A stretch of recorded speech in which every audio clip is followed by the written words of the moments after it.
은퇴자가 경기도 이천에서 겪은 사건입니다. 은퇴 후에 삭막한 도시를 떠나 푸근한 농촌으로 귀촌한 한 남성. 안락한 삶을 꿈꾸며 노후를 맡겼던 그 시골 마을. 하지만 실상은 지옥이었다고 합니다. 폭력과 협박이 난무하던 이장님의 텃세 때문에 박살이 났다는 귀촌의 꿈.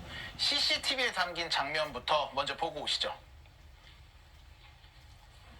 네, 지금 경찰차 한 대가 들어오는 게 보이죠. 무슨 일이 있었나 봅니다. 그리고 경찰차가 오니까 그제서야 문 밖으로 나가는데 보셨습니까? 한 대 때리려고 하는 저 모자 쓴 남성. 어우, 네. 굉장히 저대로 때렸다면 엄청 센 건데 굉장히 좀 위협을 가한 거죠. 이 모자 쓴 때리려고 했던 이 남성이 바로 이 시골 마을의 이장님이고요.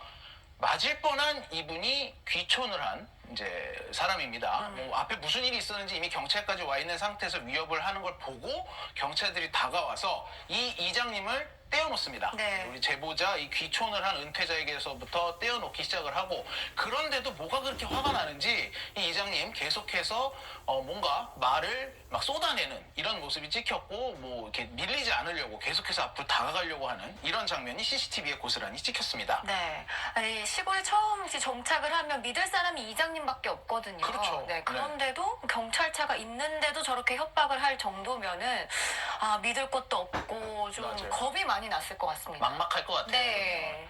자, 이장님이 도대체 왜 이렇게 제보자한테 화가 났을까? 결론부터 얘기하자면 돈 때문이었다고 합니다. 이런 일을 겪은 제보자는 이 시골 마을에 공포심까지 느끼고 있다고 합니다. 제보자에게 직접 심정을 들어봤습니다. 처음에 이사를 왔는데 마을에서 내라고 했던 돈이 400만 원씩, 또 따로 그 월에 3만 원씩 1년에 36만 원을 내라고 하더라고요. 그래서 처음에는 그냥 냈는데 나중에는 내용을 공지를 해달라고 하니까 그때부터 욕을 하기 시작하고, 당시에 경찰이 출동하니까 갑자기 막 더더욱 흥분해가지고 죽여버리겠다고 경찰을 불러 그러면서 다가와서 막 달려오면서 삿대질하면서 막 때리려고 하는데 너무 공포스럽고 이러다 얻어맞는구나 라는 생각밖에 안 들었어요. 계속해서 죽여버리겠다고 막 이러니까 너무너무 공포스러웠죠. 네. 자, 그러니까 귀촌한 제보자가 돈을 내라라는 요구에 토를 다니까 이렇게 위협하고 욕설하고 이런 행동을 보였다는 건데요. 무슨 돈인가요? 네. 그 영상 속에서 위협을 한 사람, 그분은 자치회장 겸 이장을 맡고 있는 힘께나 쓰는 분이고요. 네. 지금도 또 이장을 맡고 계시다고 해요. 그리고 위협을 당한 사람은 우리 제보자인데요. 네. 50대 후반 남성입니다. 20년 동안 도시에서 일을 하다가 이제 시골 생활, 은퇴 생활 좀 즐겨야겠다라고 생각해서 아내와 함께 은퇴하고 이제 이 마을로 자리를 잡았다고 해요. 그게 10년 전이 2016년인데요.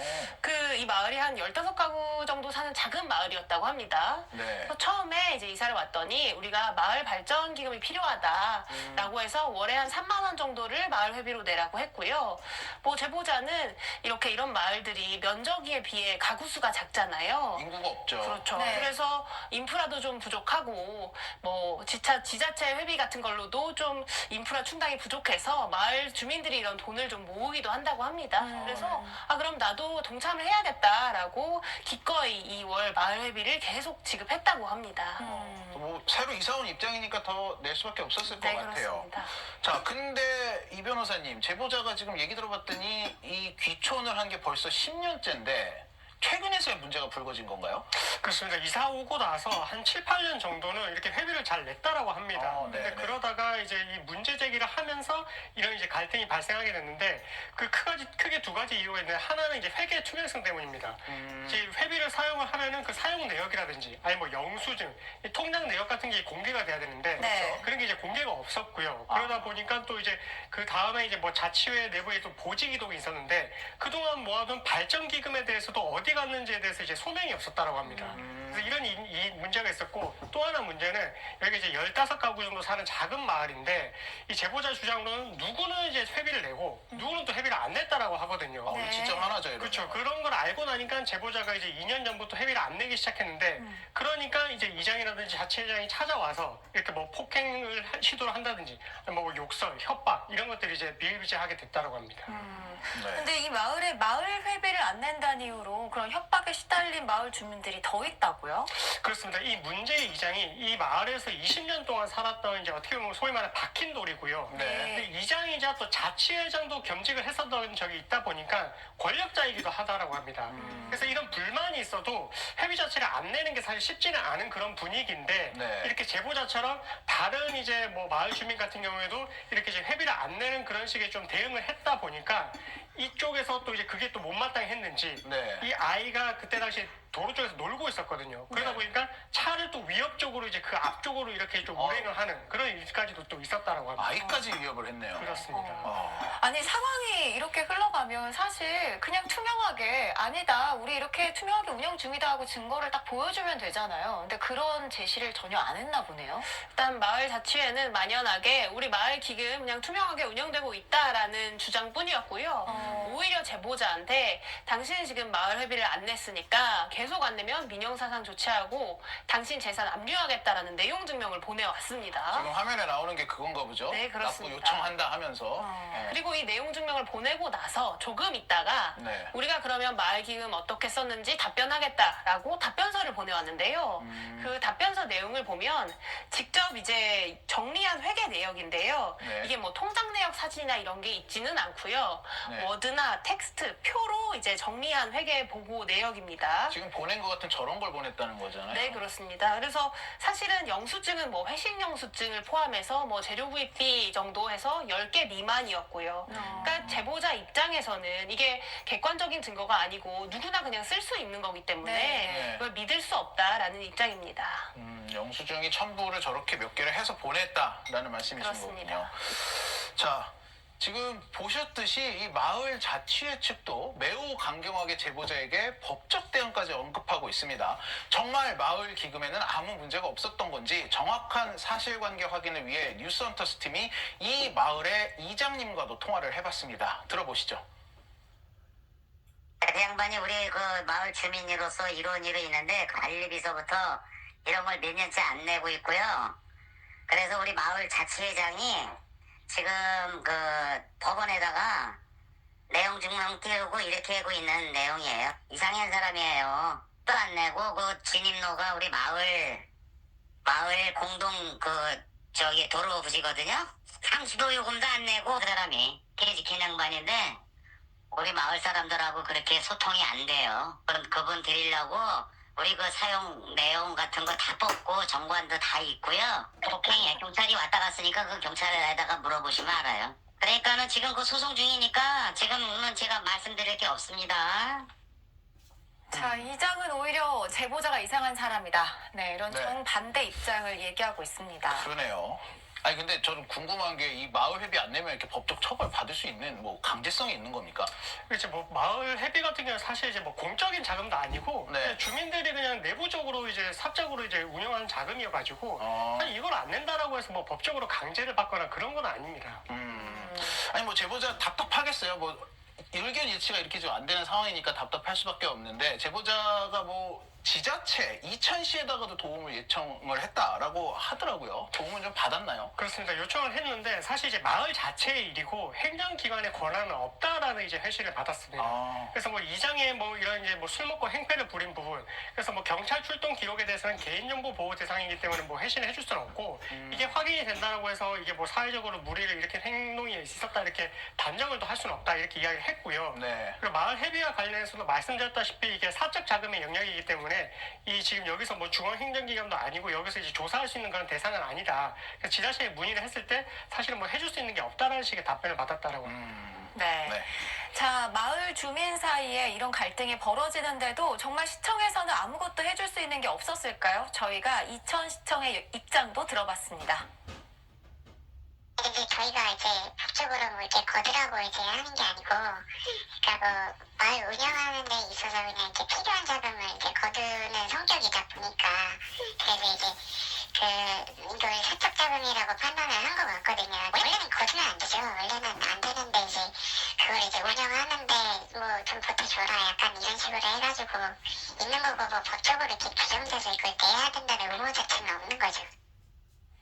네. 노후에 푸근한 귀촌 생활을 꿈꾸던 제보자는 이제는 시골 마을이 더 무서워졌다고 하는데요. 2년간의 극한 갈등 끝에 결국 다시 도시로 돌아가기로 했다는 제보자 부부. 지금 심정이 어떨까요? 직접 들어봤습니다. 저도 도시 생활을 한 20년 넘게 하고서 이제 마지막에 귀촌을 해서 살아난 나머지 안락한 노후 생활을 즐기려고 들어간 건데, 이런 마을 텃세와 어떤 일진 같은 행동을 하고 또 괴롭힘, 이게 내가 생각했던 그런 마을의 모습이 아니구나 해서 한 몇 달 전부터 아내와 함께 현재 그 직장으로 데리고 와서 같이 있는 그런 실정이에요. 시골에 대한 낭만적인 것을 가지고 이렇게 꿈에 부풀어서 넘어왔는데 막상 오니까 이 텃세 너무너무 이런 데구나라는 걸 알고 나니까 다시는 갈 수가 없을 것 같아요. 두려워요. 물론 모든 시골 마을이 이런 건 아닐 겁니다. 하지만 이런 일이 있다 보니까 귀농 귀촌 절대 하지 말아라라는 말까지 괴담처럼 나오는 상황인 것 같습니다.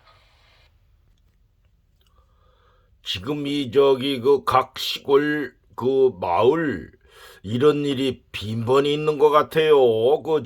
마을 발전 기금이다 해가지고 그 돈 때문에 그 돈을 내라 해가지고 내가 여러 군데서 그런 일이 있다고 들었는데 지자체에서도 상관할 일이 아니라 그리고 마을 그게 이제 길이 마을 공동 소유다.